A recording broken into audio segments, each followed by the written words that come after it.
144 വർഷങ്ങൾക്കിടയിൽ ഒരിക്കൽ മാത്രം സംഭവിക്കുന്ന മഹാകുംഭമേള കാണാൻ പോയാലോ എന്ന ആലോചനയുടെ ഇടയിൽ തന്നെ ഞാൻ ട്രെയിൻ ടിക്കറ്റ് ബുക്ക് ചെയ്തു. കന്യാകുമാരിയിൽ നിന്നും കുംഭമേള നടക്കുന്ന പ്രയാഗ്രാജ് വഴി വാരണാസിയിലേക്കാണ് കാശി എക്സ്പ്രസിന്റെ യാത്ര. നിർഭാഗ്യം എന്ന് വെച്ചാൽ കേരളത്തിൽ സ്റ്റോപ്പില്ല. എന്നാൽ കേരളത്തിന് ഏറ്റവും അടുത്തുള്ള സ്റ്റോപ്പ് നാഗർകോവിലാണ്. അങ്ങനെ യാത്രാ ദിവസം വന്നെത്തി. ഇവിടെ പെരുമ്പാവൂരിൽ നിന്ന് ഞാൻ തിരുവനന്തപുരം വരെ KSRTC ബസ്സിനാണ് പോയിരുന്നത്. അവിടുന്ന് പരശുരാം എക്സ്പ്രസ് പിടിച്ച് നാഗർകോവിൽ എത്താം എന്നാണ് പ്ലാൻ. ഞാൻ തിരുവനന്തപുരത്തേക്ക് എത്തിയതും ഫോണിൽ ചാർട്ട് പ്രിപ്പയർ ചെയ്തതിൻ്റെ അപ്ഡേറ്റ് വന്നു. എൻ്റെ ടിക്കറ്റ് കൺഫേംഡ് ആയില്ല. ഇനിയിപ്പോൾ ജനറലിൽ ടിക്കറ്റ് എടുത്ത് വേണം പോകാൻ. എന്തായാലും വീട്ടിൽ നിന്ന് ഇറങ്ങിയിട്ടുള്ളത് കുംഭമേള കാണാൻ വേണ്ടിയിട്ടാണ്. ലോകത്തിലെ ഏറ്റവും വലിയ ആൾക്കൂട്ടത്തിൻ്റെ ഭാഗമാവാൻ വേണ്ടിയിട്ടാണ്. ഞാൻ പിന്നോട്ടേക്കില്ല എന്ന ഉറച്ച വിശ്വാസത്തോടു കൂടി പരശുരാം എക്സ്പ്രസ്സിലും കയറി നാഗർകോവിൽ ലക്ഷ്യമായിട്ട് ട്രെയിൻ പയ്യെ മൂവ് ചെയ്ത് തുടങ്ങി. ഏത് നിമിഷവും കാശി എക്സ്പ്രസ് നാഗർകോവിൽ എത്തിച്ചേരും. ഞാൻ കയറിയിട്ടുള്ള പരശുരാമ എക്സ്പ്രസ് ആണെങ്കിൽ എഴഞ്ഞ് നീങ്ങിക്കൊണ്ടിരിക്കുകയാണ്. ട്രെയിനിൽ ഞാൻ നോക്കുന്നു, രണ്ടും ഏത് സമയത്ത് എത്തിച്ചേരും. എനിക്ക് ഓടിച്ചെന്ന് അടുത്ത പ്ലാറ്റ്ഫോം ഓടിക്കടന്ന് കാശി എക്സ്പ്രസ്സിൽ കയറുന്ന കാര്യം പ്ലാൻ ചെയ്തുകൊണ്ടിരിക്കുന്നതിൻ്റെ ഇടയിൽ തന്നെ എനിക്ക് ഉറപ്പായി ഞാൻ നാഗർകോവിലിൽ എത്തുന്നതും കാശി എക്സ്പ്രസ് പോകുന്നതും ഒരുമിച്ചായിരിക്കും. നാഗർകോവിലിൽ ഞാൻ ചെന്നിറങ്ങിയതും എൻ്റെ കൺമുന്നിലൂടെ കാശി എക്സ്പ്രസ് ചൂളം വിളിച്ച് പറന്നു. ഇപ്പോൾ വേണമെങ്കിൽ എനിക്ക് ഈ യാത്ര ഉപേക്ഷിക്കാം. കാരണം എനിക്ക് ട്രെയിനിൽ ടിക്കറ്റ് കൺഫേംഡ് ആയിട്ട് കിട്ടിയില്ല. എമൗണ്ട് ഫുള്ള് തിരിച്ച് എൻ്റെ അക്കൗണ്ടിലോട്ട് വരും. പ്രത്യേകിച്ച് നഷ്ടങ്ങളൊന്നുമില്ല. തിരിച്ച് തിരുവനന്തപുരത്തിന് പോവുക, വീട്ടിൽ പോവുക. പക്ഷേ ഞാൻ പിന്നോട്ടേക്ക് മാറാൻ തയ്യാറായില്ല. അടുത്ത ഓപ്ഷൻ നോക്കണം. ഒന്നെങ്കിൽ ഇവിടെ തന്നെ നിന്ന് അടുത്ത ചെന്നൈ ട്രെയിനിൽ കയറി ചെന്നൈ ചെന്ന് പിറ്റേ ദിവസത്തെ ട്രെയിൻ പിടിച്ച് പോവുക എന്നുള്ളതാണ്. അല്ല, ഞാൻ വേറൊരു ഓപ്ഷൻ ചിന്തിച്ചു. എന്തുകൊണ്ട് ബസ് എടുത്ത് ചെന്നൈ പോയിക്കൂടാ? ഒന്നും നോക്കിയില്ല, നേരെ ഓമിനി ബസ് സ്റ്റാൻഡ് പിടിച്ചു. നാഗർകോവിലിൽ നിന്നും ചെന്നൈയിലേക്ക് ബസ് കൊടുത്തു. 400 രൂപയാണ് ബസ്സിനുണ്ടായിരുന്നുള്ളൂ. എനിക്ക് ടിക്കറ്റ് കൺഫേം ആകാത്ത സമയത്തിന് പിടുത്തം കിട്ടാത്ത ട്രെയിൻ എനിക്ക് ചെന്നൈ ചെന്ന് വീണ്ടും തിരിച്ചു പിടിക്കാൻ. ആ ഒരു യാത്രയുടെ ദൃശ്യങ്ങളാണ് നിങ്ങളിപ്പോൾ കണ്ടുകൊണ്ടിരിക്കുന്നത്. കന്യാകുമാരി ചെന്നൈ ഹൈവേയിലാണ് എൻ്റെ ബസ് പോയിക്കൊണ്ടിരിക്കുന്നത്.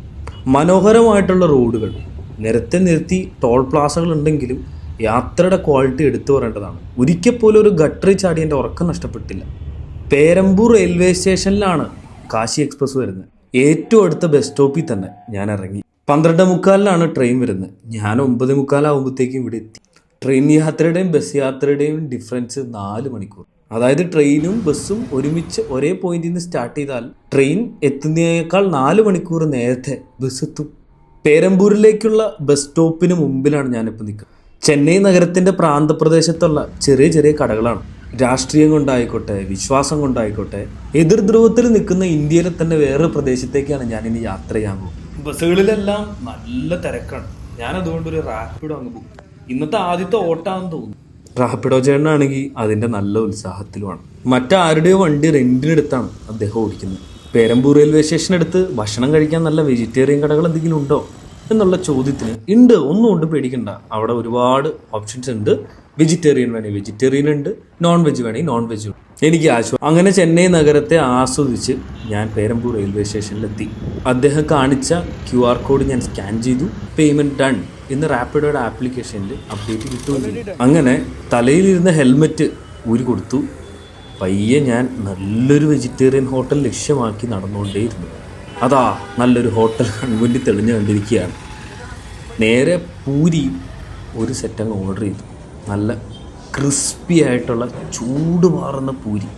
കിഴങ്ങറി നമ്മുടെ ഇവിടുത്തെ പോലെ അരിഞ്ഞിട്ടിട്ടുള്ളതല്ല, പുഴുങ്ങിയിട്ട് ഉടച്ചിട്ടുള്ളതാണ്. നല്ല എരിവുണ്ട്, നല്ല കൊഴുപ്പും കടുപ്പമുള്ള ഉഷാറ് ചായ.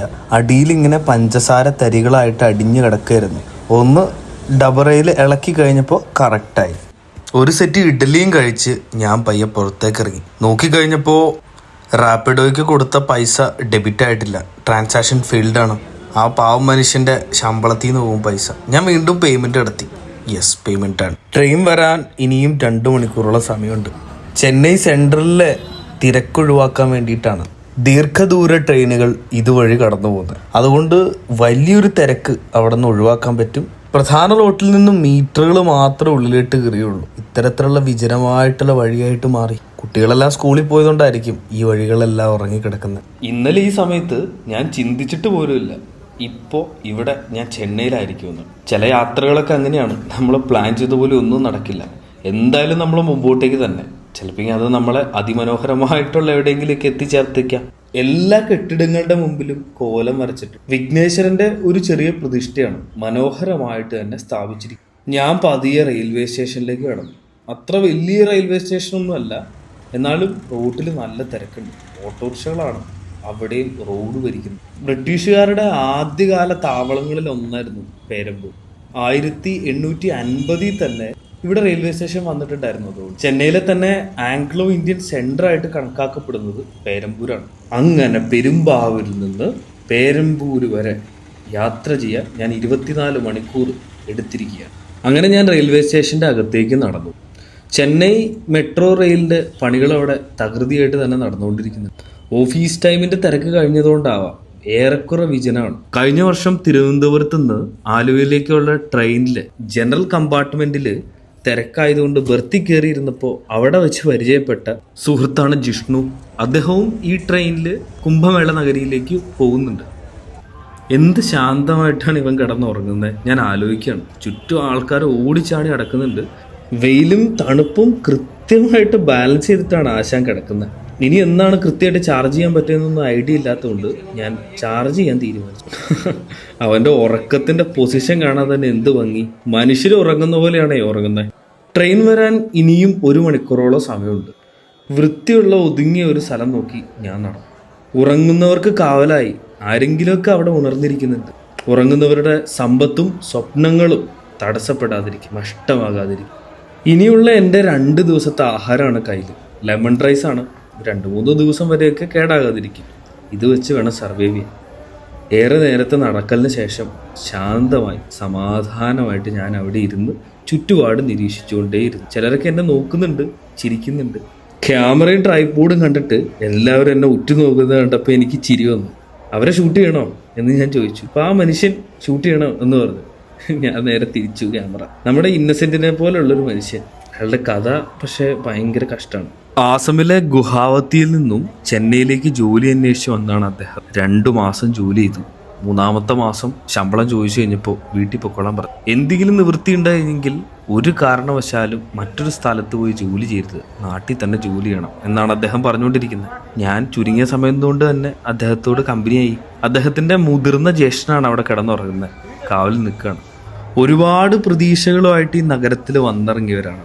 വീട് വയ്ക്കണം, അതുപോലെ തന്നെ കുറച്ചുകൂടെ മെച്ചപ്പെട്ട ജീവിത സാഹചര്യങ്ങൾ കുടുംബത്തിന് കൊടുക്കണം എന്നുള്ള സാധാരണക്കാരൻ്റെ സ്വപ്നങ്ങൾ മാത്രമേ അദ്ദേഹത്തിനുണ്ടായിരുന്നുള്ളൂ. പക്ഷേ അതൊക്കെ കയ്യിൽ നിന്ന് പോയി. ഇനി എന്തെങ്കിലും നാട്ടിൽ ചെന്ന് പുതുതായിട്ട് തുടങ്ങണം.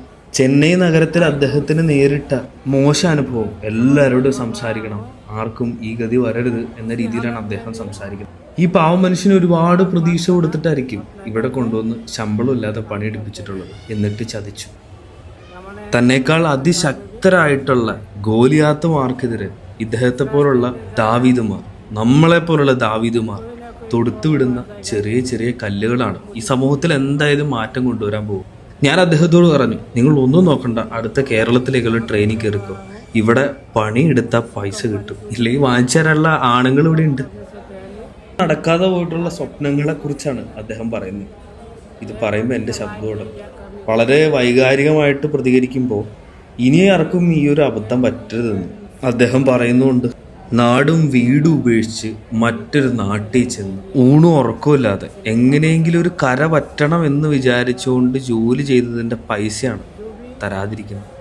കൂടുതൽ വൈകാരികമായിട്ട് അദ്ദേഹം സംസാരിക്കാൻ തുടങ്ങിയപ്പോൾ പുറത്തു തട്ടി ഞാൻ ആശ്വസിപ്പിക്കാൻ ശ്രമിക്കുന്നുണ്ടെങ്കിലും അദ്ദേഹം സംസാരം നിർത്താൻ തയ്യാറില്ല. ഞാൻ വിചാരിച്ചു അങ്ങനെയെങ്കിലും പറഞ്ഞ് അദ്ദേഹത്തിന് കുറച്ച് ആശ്വാസം കിട്ടട്ടെ. സഹോദരൻ ആ തറയിൽ കിടന്ന് ഉടങ്ങിക്കഴിയുമ്പോൾ അദ്ദേഹത്തിൻ്റെ ചുറ്റും ഒരു കാവൽഭടനെ പോലെ നിന്ന് ഈച്ചകളെ ആട്ടി ഓടിക്കാനും അതേപോലെ തന്നെ ചാക്കിലും സിമൻറ്റ് പൊതിയിലും കെട്ടിവെച്ചിട്ടുള്ള അദ്ദേഹത്തിൻ്റെ പഴയ സാധനങ്ങൾക്ക് സംരക്ഷണം നൽകാനും അദ്ദേഹം ശ്രമിക്കുന്നുണ്ട്. വളരെ നിസ്സഹായമാണ് ഈ മനുഷ്യൻ്റെ അവസ്ഥ. കീറിപ്പറഞ്ഞ വസ്ത്രങ്ങൾ തൊട്ട് എല്ലാ സ്വപ്നങ്ങളും ശവക്കല്ലറയിൽ കുഴിച്ചു മൂടിയിട്ടാണ് അദ്ദേഹം തിരിച്ച് ഗുവാഹത്തിയിലേക്ക് ട്രെയിൻ കയറുന്നത്. എവിടെയെങ്കിലും വെച്ച് ഇനിയും കണ്ടുമുട്ട എന്ന യാത്ര പറച്ചിലോടുകൂടി ഞാൻ റെയിൽവേ പ്ലാറ്റ്ഫോമിലേക്ക് നടന്നു. 1-ാം നമ്പർ പ്ലാറ്റ്ഫോമിലാണ് എൻ്റെ ട്രെയിൻ വരുന്നത്. ചൂടിൻ്റെ ശക്തി കൂടി വരുന്നുണ്ട്. നമ്പറും വരുന്ന പ്ലാറ്റ്ഫോമും ഞാൻ അറിയിപ്പ് കേട്ട് വീണ്ടും ഉറപ്പുവരുത്താൻ ശ്രമിച്ചുകൊണ്ടേയിരുന്നു. S1-ലാണ് ജിഷ്ണു ഉള്ളത്. ഇനിയിപ്പോൾ S1-ൽ സ്ലീപ്പറിൽ എന്തെങ്കിലും ഒരു ഓപ്ഷൻ കിട്ടിയില്ലെങ്കിൽ പോലും കുഴപ്പമില്ല, തൊട്ടപ്പുറം ജനറലുണ്ടല്ലോ, അവിടെ കിടന്നുറങ്ങാം. അങ്ങനെ ഇനി വരുന്ന 40 മണിക്കൂർ ഞാൻ സഞ്ചരിക്കാൻ പോകുന്ന എൻ്റെ ട്രെയിനാണ് വരുന്നത്. അങ്ങനെ താൽക്കാലികമായി ചെന്നൈ നഗരത്തോട് യാത്ര പറയുകയാണ്. അങ്ങനെ കുണുങ്ങി കുണുങ്ങി കാശി എക്സ്പ്രസ് ഒഴുകി ഇങ്ങ് എത്തുവാണ്. ട്രെയിൻ നിർത്തി എത്രയും പെട്ടെന്ന് ബോഗിയിലേക്ക് ഓടിക്കയറുക, അവരവരുടെ സീറ്റ് തരപ്പെടുത്തുക. ഇതാണ് എല്ലാവരുടെയും ഉദ്ദേശ ലക്ഷ്യം. ഓരോരുത്തരും അവരവരുടെ ബോഗിയുടെ നമ്പർ നോക്കിക്കൊണ്ട് ഇങ്ങനെ അക്ഷമരായിട്ട് നിന്നു.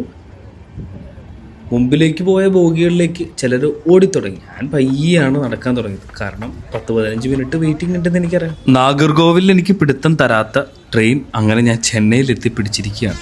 എല്ലാത്തിനും അതിൻ്റെതായ സമയമില്ലേ. കേരളത്തിൽ നിന്നും കുംഭമേള നടക്കുന്ന പ്രയാഗ്രാജിലേക്ക് പറയത്തക്ക ട്രെയിനുകളൊന്നും തന്നെ ഇല്ല. പേരിനൊരു പാറ്റ്ന എക്സ്പ്രസ് ഓടുന്നുണ്ട് എന്ന് മാത്രം, അതും ആഴ്ചയിൽ ഒരിക്കൽ മാത്രം. പക്ഷേ സൗത്ത് ഇന്ത്യയിൽ നിന്നുള്ള ഒരു ഹബ്ബായിട്ട് നമുക്ക് ഉപയോഗിക്കാൻ പറ്റുന്നത് ചെന്നൈനെ തന്നെയാണ്. അല്ലെങ്കിൽ അടുത്ത ഓപ്ഷനായിട്ട് വരുന്നത് ഇന്ത്യയുടെ ഹൃദയഭാഗത്ത് സ്ഥിതി ചെയ്യുന്ന ഝാൻസിയിലേക്ക് എല്ലാ ദിവസവുമുള്ള കേരള എക്സ്പ്രസ് എടുത്ത് പോവുക. അതിനുശേഷം അവിടെ നിന്ന് ഉത്തർപ്രദേശിലെ പ്രയാഗ്രാജിലേക്കുള്ള ട്രെയിൻ പിടിക്കുക. യാത്രയ്ക്കായി ട്രെയിൻ ഉപയോഗിക്കുന്നവർക്ക് വേണ്ടിയിട്ടുള്ള എളുപ്പത്തിലുള്ള വഴികൾ ഇതൊക്കെയാണ്. അങ്ങനെ ഞാൻ S1 കയറിപ്പറ്റി. എന്നെയും കാത്ത് ജിഷ്ണു അവിടെ ഇരിക്കുന്നുണ്ടായിരുന്നു. സ്ലീപ്പറിൽ അത്യാവശ്യം നല്ല തിരക്കുണ്ട്. ഒട്ടുമിക്ക എല്ലാ ബർത്തുകളിലും ആൾക്കാർ കിടക്കുകയാണ്. ഒട്ടും സമയം കളയാതെ ഞാനും മുകളിലത്തെ ഒരു ബർത്ത് നോക്കി ചാടിക്കേറിയിരുന്നു. പക്ഷെ നിർഭാഗ്യമൊന്നും വെക്കട്ടെ, ഉടൻ തന്നെ അതിൻ്റെ ആൾ വന്നു. തമിഴ്നാട്ടിൽ ജോലിക്ക് വന്ന ഉത്തരേന്ത്യൻ തൊഴിലാളികളാണ് കൂടുതൽ പേരും. അപ്പോഴാണ് മുത്തുവണ്ണനെ പരിചയപ്പെടുന്നത്. മുത്തുവണ്ണൻ കാശിയിൽ ഷെഫാണ്. കേരളത്തിലെ നാട്ടികയിൽ ഷെഫായിട്ട് ജോലി ചെയ്തിട്ടുള്ള അദ്ദേഹം ജിഷ്ണുവിൻ്റെ തൃശ്ശൂർ സ്ലാങ് കേട്ടിട്ട് കൃത്യമായിട്ട് കണ്ടുപിടിച്ചു അദ്ദേഹത്തിൻ്റെ ലൊക്കേഷൻ. പിന്നെ തൃശ്ശൂർ സ്ലാങ്ങിൽ തമിഴ് വരെ അദ്ദേഹം സംസാരിക്കും. അവധി കഴിഞ്ഞ് ജോലി സ്ഥലത്തേക്ക് മടങ്ങിയാണ് അദ്ദേഹം. എവിടെയെങ്കിലും ഒരു ബർത്ത് കിട്ടുമെന്ന് അറിയാൻ വേണ്ടി ട്രെയിനിലൂടെ നടന്നപ്പോഴാണ് നല്ല വാഴയിലയിൽ പൊതിഞ്ഞ ചോറിൻ്റെ മണം വരെ. കൂടെ കൊഴുവയുണ്ട്. മലയാളികൾ തന്നെ, ഒരു സംശയമില്ല. കൊല്ലം സ്വദേശികളായിട്ടുള്ള 2 പെൺകുട്ടികൾ അവരുടെ വർഷങ്ങളായിട്ടുള്ള പ്ലാനിങ്ങിൻ്റെയും കാത്തിരിപ്പിൻ്റെയും അനന്തരഫലമായി കാശി യാത്രയ്ക്ക് തയ്യാറായിട്ട് ഫുൾ സജ്ജീകരണമായിട്ടാണ് ട്രെയിൻ കയറിയിട്ടുള്ളത്. അതിമനോഹരമായിട്ടുള്ള തമിഴ്നാടിൻ്റെ ഗ്രാമങ്ങളിലൂടെയാണ് ട്രെയിൻ ഇപ്പോൾ സഞ്ചരിക്കുന്നത്. പച്ച പുതച്ച് നിൽക്കുന്ന അതിമനോഹരമായിട്ടുള്ളൊരു പാടശേഖരത്തിൻ്റെ നടുവിലൂടെയാണ് വലിയ ഗ്രിഡുകളെ ബന്ധിപ്പിക്കുന്ന ഇലക്ട്രിക് ലൈൻ കടന്നു പോകുന്നത്. നോക്കത്താ ദൂരത്തോളം പാടശേഖരം ഇങ്ങനെ പരന്ന് കിടക്കുകയാണ്. വരുന്ന വർഷങ്ങളിൽ ഒരുപക്ഷെ ഞാനൊക്കെ കഴിക്കേണ്ട ഭക്ഷണമായിരിക്കും ഇത്. എനിക്ക് ഇരിക്കാൻ പോലും ഒരു സീറ്റ് കിട്ടിയിട്ടില്ല. കുറേ നേരം അങ്ങോട്ട് ഇങ്ങോട്ടൊക്കെ നടന്നു. അവസാനം ക്ഷീണിച്ച് കഴിഞ്ഞപ്പോൾ കിടന്നുറങ്ങുന്ന ഒരണ്ണൻ്റെ സീറ്റിൻ്റെ തലയിൽ പയ്യെ എങ്ങനെ ഇരുന്നു. പ്രയാഗ്രാജിലെ കുംഭമേള കാണാൻ വേണ്ടിയിട്ട് പോകുന്നവരാണ് അവർ, കുടുംബമായിട്ട്. അവസാനം TT വന്നു. എന്നെ മൈൻഡ് ചെയ്ത പോലും ഇല്ല. എന്താ ഇവിടെ ഇരിക്കുന്നതെന്നോ ട്രെയിനിൽ ടിക്കറ്റ് ഇട്ടതെന്നോ ഒന്നും ചോദിച്ചില്ല. ഞാൻ എൻ്റെ ജനറൽ ടിക്കറ്റ് കാണിച്ചു. സ്ലീപ്പർ ക്ലാസ്സിൽ എവിടെയെങ്കിലും ഇരുന്ന് നടന്നു പോകാനുള്ള പെർമിഷനാണ് അദ്ദേഹത്തോട് ചോദിച്ചത്. കൃത്യമായിട്ടുള്ള ഫീസ് അടച്ചു. ഇനിയിപ്പോൾ ട്രെയിനിൻ്റെ തറയിൽ എവിടെ വേണേലും ഇരുന്നോ കിടന്നോ നമുക്ക് യാത്ര ചെയ്യാനുള്ള പെർമിഷനായി. ജലാശയങ്ങളിൽ വെള്ളത്തിൻ്റെ അളവ് താരതമ്യേന കുറവാണ്. ഇനിയിപ്പോൾ വേനലായി കഴിയുമ്പോൾ ഡാമൊക്കെ തുറന്ന് എല്ലായിടത്തേക്കും വെള്ളം വിടുമായിരിക്കും. കൃഷിയെ മാത്രം ആശ്രയിച്ച് ജീവിക്കുന്ന ഒരു ജനവിഭാഗത്തിന് വെള്ളം അവരുടെ രക്തത്തിന് തുല്യമാണ്. നല്ല ചൂട് കാറ്റാണ് ഡോറിലൂടെ അടിച്ചു കയറുന്നത്. കുറേ നേരം അത് നോക്കി നിന്നു. ഈ മണൽക്കാടിലൂടെ ട്രെയിൻ മുമ്പോട്ടേക്ക് നീങ്ങുവാണ്. വിശപ്പ് നന്നായിട്ട് കൂടുന്നുണ്ട്. ഇരിക്കാനായിട്ട് കൃത്യമായിട്ടുള്ളൊരു സീറ്റ് കിട്ടാത്തതിൻ്റെ എല്ലാ വിഷമവും ഫ്രസ്ട്രേഷനും ഇപ്പം എനിക്ക് തോന്നി തുടങ്ങി. പരിചയമില്ലാത്ത ആരെങ്കിലും ട്രെയിനിൽ എന്തെങ്കിലും ഭക്ഷണം തന്നാൽ കഴിക്കരുതെന്നാലോ. പക്ഷെ എനിക്ക് വിഷം തരുന്ന കണ്ണു കാണില്ല. മലയാളി പെൺകുട്ടികൾ തന്ന വട്ടയപ്പം ഞാൻ ആർത്തിയോടെ കഴിച്ചു. അവർ തന്ന ടിഷ്യൂ പേപ്പറിൻ്റെ ഇടയിൽ വെച്ചിട്ടാണ് കഴിക്കണത്. ഇടയ്ക്ക് 2 കടി വട്ടയപ്പം ടിഷ്യൂ പേപ്പർ കൂടി ചേർത്തിട്ടാണോ എടുത്തതെന്നൊരു സംശയം. പിന്നെ സംശയിക്കാൻ സമയമൊന്നുമില്ല. ഞാനതങ്ങ് കഴിച്ചു. ഇതൊരു സർവൈവൽ ട്രിപ്പാണ്. കൂടുതൽ പ്ലാനിങ്ങുകളൊന്നുമില്ല. ഉറക്കോ ഊണോ എവിടെ വെച്ചാണെന്നോ എങ്ങനെയാണെന്നോ ഒരു പ്ലാനിങ്ങും ഇല്ല. അത് തന്നെയാണ് ഈ യാത്രയുടെ ഏറ്റവും വലിയ ഭംഗി. നന്നായിട്ട് ഉറക്കം വരുന്നുണ്ട്, പക്ഷേ ഇരിക്കാൻ പോലും സീറ്റില്ല. കുറച്ചു നേരം ഡോറിൻ്റെ അടുത്ത് വന്ന് ചൂടുകാറ്റടിച്ചിരുന്നപ്പോഴാണ് മുത്തുവണ്ണൻ്റെ അടുത്തേക്ക് തിരിച്ചുപോയി. മലയാളികളെ അദ്ദേഹത്തിന് ഒരുപാട് ഇഷ്ടമാണ്. കേരളത്തിൽ ഒരുപാട് നാൾ ജോലി ചെയ്തുകൊണ്ട് വ്യക്തമായിട്ട് മലയാളം സംസാരിക്കാനും അദ്ദേഹത്തിനറിയാം. തൃശ്ശൂർ സ്ലാങ്ങിലാണ് അദ്ദേഹം മലയാളത്തിൽ സംസാരിക്കുന്നത്. ചാലക്കുടിക്കാരൻ കലാഭവൻ മണിനെയാണ് അദ്ദേഹത്തിന് ഏറ്റവും ഇഷ്ടം. മോഹൻലാലും മമ്മൂട്ടിയും ഒന്നും അദ്ദേഹത്തിൻ്റെ അടുത്ത് വരില്ല. കലാഭവൻ മണിയുടെ സിനിമകളിലെ ഡയലോഗുകൾ വരെ അദ്ദേഹം ഞങ്ങളുടെ മുമ്പിൽ അഭിനയിച്ച് കാണിക്കുകയാണ്. വളരെ നല്ല സരസനായ മനുഷ്യൻ. ചാലക്കുടിക്കാരൻ ചങ്ങാതി എന്ന സിനിമയെ കുറിച്ചും കലാഭവമണിയെ ഇത്ര വർഷങ്ങൾക്ക് ശേഷവും മറ്റൊരു സംസ്ഥാനത്ത് ജീവിക്കുന്ന താൻ പോലും ഓർത്തിരിക്കുന്നത് അദ്ദേഹം ജീവിതകാലത്ത് ചെയ്തു വെച്ച നല്ല കുറച്ച് ചിത്രങ്ങളും അതിലേറെ നന്മകളുമാണെന്നാണ് മുത്തുവണ്ണൻ പറയുന്നത്. ഞങ്ങളുടെ പ്രായത്തിലുള്ള മക്കളുണ്ട് അദ്ദേഹത്തിന്. പതിവ് ഉപദേശം അദ്ദേഹവും തുടങ്ങി, എന്തുകൊണ്ട് കല്യാണം കഴിക്കണം. അദ്ദേഹത്തോട് തർക്കിക്കാനോ എൻ്റെ അഭിപ്രായങ്ങളും വാദങ്ങളും നിരത്താനോ ഒന്നും ഞാൻ പോയില്ല. നല്ല കുട്ടിയെ കിട്ടി അപ്പോൾ കെട്ടുകയാണെന്ന് അദ്ദേഹത്തിന് അങ്ങ് ഉറപ്പ് കൊടുത്തു. എവിടെയെങ്കിലും ഒരു സീറ്റ് കിട്ടുമോ എന്ന് അന്വേഷിച്ച് വീണ്ടും നടന്നു കഴിഞ്ഞപ്പോഴാണ് ഉറങ്ങിക്കൊണ്ടിരുന്ന അണ്ണൻ എഴുന്നേറ്റിട്ടുണ്ട്. അദ്ദേഹത്തിന്റെ ഓപ്പോസിറ്റ് ബർത്തിലുള്ളത് അയോധ്യയിൽ നിന്നുള്ള ഒരു കുടുംബമാണ്. അവര് രാമേശ്വരവും കന്യാകുമാരിയും കഴിഞ്ഞിട്ട് ഇനി കുംഭമേള നടക്കുന്ന പ്രയാഗ്രാജിലേക്കാണ്. അവിടെ 5 ദിവസത്തോടെയും ചെലവഴിച്ച ശേഷമാണ് കാശിയിലേക്ക്, പിന്നീടാണ് അയോധ്യയിലേക്കുള്ളൂ. കുടുംബത്തിലെ എല്ലാ അംഗങ്ങളുമായിട്ടാണ് ഈ ഉത്തരേന്ത്യൻ കുടുംബം യാത്ര ചെയ്യുന്നത്. അദ്ദേഹത്തിന്റെ ഭാര്യയുടെ സഹോദരനാണ് ഇരിക്കുന്നത്, അദ്ദേഹത്തിന്റെ അളിയൻ. ഇങ്ങ് സൗത്ത് ഇന്ത്യയിലെ മധുരയിൽ നിന്നുള്ള വെട്രിവേൽ അണ്ണനും അതേപോലെ തന്നെ അങ്ങ് ഉത്തരേന്ത്യയിലെ ഏതോ ഗ്രാമത്തിലുള്ള ഹരിശങ്കർ ഭൈയും കാര്യമായിട്ട് എന്തോ ചർച്ചയിലാണ്. ഒരാൾ തമിഴിലും ഒരാൾ ഹിന്ദിയിലുമാണ് സംസാരിക്കുന്നത്. രണ്ടുപേരുടെയും കൈകൊണ്ടും കാലും കൊണ്ടും ഉള്ള പ്രയോഗങ്ങൾ കൊണ്ടാണ് പലപ്പോഴും കാര്യങ്ങൾ മനസ്സിലാക്കി കൊടുക്കുന്നത്. ഒരാൾ തമിഴിലും ഒരാൾ ഏതോ ഹിന്ദി ഭോജ്പുരി വേർഷനിലുമാണ് സംസാരിക്കുന്നത്.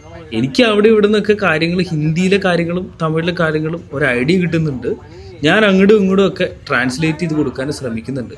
പക്ഷെ അണ്ണൻ കൃത്യമായിട്ട് അംഗചലനങ്ങൾ കൊണ്ട് അത് അഭിനയിച്ച് തന്നെ കാണിക്കുന്നുണ്ട്. കൂടെ അണ്ണന്റെ ഭാര്യയും ചേർന്നിട്ടുണ്ട്. അവരും കൃത്യമായിട്ട് കാര്യങ്ങൾ പറഞ്ഞു ഫലിപ്പിക്കാൻ വേണ്ടി ഭർത്താവിനെ സഹായിക്കുന്നുണ്ട്. പക്ഷെ ഇവരുടെ വീടുകൾ തമ്മിൽ എന്തായാലും ഒരു 2000-2500 കിലോമീറ്റർ ദൂരമുണ്ട്. സംസ്കാരവും രണ്ടാണ്, ഭാഷയും രണ്ടാണ്. പക്ഷെ ഇവരെ രണ്ടുപേരെ ഒന്നിപ്പിക്കുന്ന ഒരു കാര്യമുണ്ട്, ഇന്ത്യൻ സംസ്കാരം. രണ്ടുപേരും ഇന്ത്യയിലെ രണ്ടുപേരുടെയും പൊളിറ്റിക്കൽ ഐഡിയോളജിയും തികച്ചും ഓപ്പോസിറ്റാണ്. എങ്കിലും ഇവർ കൃത്യമായിട്ട് സംസാരിക്കുന്നു, കൃത്യമായിട്ട് കാര്യങ്ങൾ കമ്മ്യൂണിക്കേറ്റ് ചെയ്യുന്നു എന്നത് വലിയൊരു കാര്യം തന്നെയാണ്. ഇത് തന്നെയല്ലേ ദേശീയോദ്ഗ്രഥനം, നാഷണൽ ഇന്റഗ്രേഷൻ. അയോധ്യയിൽ നിന്നുള്ള ഇദ്ദേഹത്തിന് കൃത്യമായിട്ട് ഇന്ത്യൻ രാഷ്ട്രീയത്തെപ്പറ്റി ധാരണയുണ്ട്. മധുരയിലെ അണ്ണനാണെങ്കിൽ ഇന്ത്യൻ റെയിൽവേയിലെ ചെറിയൊരു ജീവനക്കാരനായിരുന്നു. അവർ രണ്ടുപേരും പരസ്പരം അങ്ങോട്ടും ഇങ്ങോട്ടേക്ക് സംസാരിക്കുന്നത് കേട്ടിരിക്കാൻ തന്നെ വലിയ രസമാണ്. ഇപ്പോൾ ഇവരെ അളിയനും ഭയങ്കര ബോണ്ടാണ്. ഭാര്യനേക്കാളും കൂടുതൽ ഇദ്ദേഹം സംസാരിക്കുന്നത് സ്വന്തം അളിയനോടാണ്. വളരെ റാഷണൽ ആയിട്ടുള്ള ചിന്തകളാണ് ഇവർ തമ്മിൽ നടത്തുന്നത്. ഒരാൾ ചോദിക്കുന്നത് എന്തിനാണ് അമ്പലങ്ങളിൽ പൈസ ഇടുന്നത്, ദൈവത്തിന് എന്തിനാണ് പണം. പല ദേവാലയങ്ങളും ഇന്ന് പൈസ പിരിയൻ കേന്ദ്രങ്ങളായിട്ട് മാത്രം മാറും. എന്തുകൊണ്ടാണ് അത് മാറുന്നത്? അതുപോലെ തന്നെ യു പിയിലെ യോഗി ആദിത്യനാഥിന്റെ ഭരണവും കുംഭമേളയുടെ അഡ്മിനിസ്ട്രേഷനും അതിന്റെ എല്ലാ നടപടികളും സംവിധാനങ്ങളും ഒക്കെയാണ് ഇവർ ചർച്ച ചെയ്യുന്നത്. ഞാനിതൊക്കെ കുറേയൊക്കെ ഇങ്ങനെ കേട്ടിരുന്നു. നല്ല രസമുണ്ട്.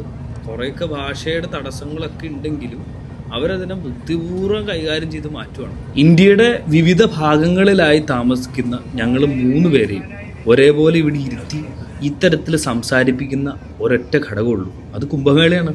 വിശപ്പിന്റെ വിളി ഒരു രക്ഷയില്ല. നന്നായിട്ട് വിശന്നു തുടങ്ങി. ഞാൻ കഴിക്കാനായി വാങ്ങിച്ചിട്ടുണ്ടായിരുന്ന ലെമൺ റൈസിൽ ഒരെണ്ണം ജിഷ്ണുവിനും ട്രെയിനിലൂടെ പരിചയപ്പെട്ട മറ്റൊരു സുഹൃത്തായ പ്രണവിനും ഉച്ചയ്ക്ക് കഴിക്കാനായിട്ട് ഞാൻ കൊടുത്തിട്ടുണ്ടായിരുന്നു. ഇനി ഒരു ലെമൺ റൈസ് ആണുള്ളൂ. മുത്തുവണ്ണൻ്റെ അടുത്ത് പോയി കഴിഞ്ഞു. അദ്ദേഹത്തിന് ചപ്പാത്തി വാങ്ങിച്ചിട്ടുണ്ട്, കൂടെ ലെമൺ റൈസും കൂടെ കിട്ടിയേ കൊള്ളാം എന്ന് അദ്ദേഹം പറഞ്ഞു കഴിഞ്ഞപ്പോൾ ഞാനതൊക്കെ നോക്കിയില്ല, ഷെയർ ചെയ്തു. അദ്ദേഹം കൂടാതെ കുറച്ചധികം ഫ്രൂട്ട്സ് വാങ്ങിച്ചിട്ടുണ്ടായിരുന്നു കേട്ടോ. 1/2 ദിവസത്തിന്റെ മാത്രം പരിചയമുള്ള ഞങ്ങളിന്ന് അത്താഴം പങ്കുവെച്ച് കഴിക്കുന്നു. ഈ ലെമൺ റൈസ് കഴിച്ച് തുടങ്ങിയപ്പോഴാണ് എനിക്ക് മനസ്സിലായത് ഇതിനൊക്കെ ഇത്ര ടേസ്റ്റ് ഉണ്ടെന്ന്. 2 പാക്കറ്റോടെ വാങ്ങായിരുന്നു, അത്ര നല്ല ടേസ്റ്റ് ഉണ്ടായിരുന്നു. കൂടെ വാങ്ങിയ കിഴങ്ങറി വളിച്ചു പോയിട്ടുണ്ട്, എന്നാലും ലെമൺ റൈസ് നല്ല ഭംഗിയായിട്ട് തന്നെ ഇരിക്കും. ജിഷ്ണുവിനും പ്രണവിനും ഞാനിത് ഷെയർ ചെയ്ത് കൊടുത്തു. അണ്ണൻ കുറച്ച് ഫ്രൂട്ട്സ് വാങ്ങിച്ചിട്ടുണ്ടായിരുന്നു, അതും കുറച്ച് കഴിച്ച് ലെമൺ റൈസും ഞങ്ങൾ 4 പേരും ഷെയർ ഇട്ട് കഴിച്ച്. ഇനി ബർത്തൊന്നും എവിടെയും കിട്ടാൻ ഒരു സാധ്യതയില്ല. ശരീരം ഉറക്കം ആവശ്യപ്പെട്ടു തുടങ്ങി. ഇനി സ്ലീപ്പിംഗ് ബാഗിന്റെ അകത്ത് കയറുക, തറയിൽ കിടക്കുക, വേറെ ഒന്നും ചെയ്യാനില്ല. സ്ലീപ്പിംഗ് ബാഗിന്റെ ഉള്ളിലേക്ക് വലിഞ്ഞു കയറി ഞാൻ തറയിലുണ്ടായിരുന്ന ബാഗുകളൊക്കെ ഒതുക്കി വെച്ച് പയ്യെ കിടന്നു. ഇനി ബർത്തിൽ കിടക്കുന്ന ആരെങ്കിലും ഞാൻ താഴെ കിടക്കുന്ന കാണാതെ ചവിട്ടാതിരുന്നാൽ മതിയായിരുന്നു. ആ ഒരു പേടിയോടുകൂടി തന്നെയാണ് ഞാൻ സ്ലീപ്പിംഗ് ബാഗിൻ്റെ ഉള്ളിലേക്ക് നുഴഞ്ഞു കയറി കണ്ണടയ്ക്കാൻ തുടങ്ങി.